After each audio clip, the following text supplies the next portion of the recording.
అసలు స్వామి హనుమ పేరు చెప్తే చాలు. బుద్ధిర్యశో బలం ధైర్యం నిర్భయత్వం అరోగత అజాడ్యం వాక్పటుత్వంచ హనుమత్ స్మరణాత్ లభేత్.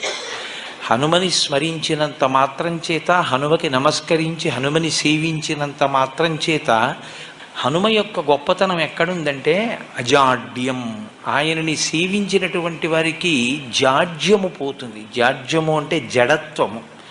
జడత్వము అన్న మాటకు అర్థం ఏమిటంటే స్పందన శక్తిని కోల్పోవడం.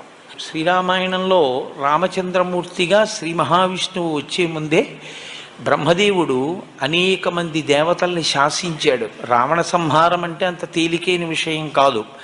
నరవానరముల చేత సంహరింపబడడు కనుక, ఆయన నరవానరముల చేత సంహరింపబడనని వరం అడగలేదు కనుక మీ అందరూ కూడా వానరాంశలలో వెళ్ళండి అన్నాడు. దేవతలందరూ వానరుల యొక్క అంశలలో వచ్చారు.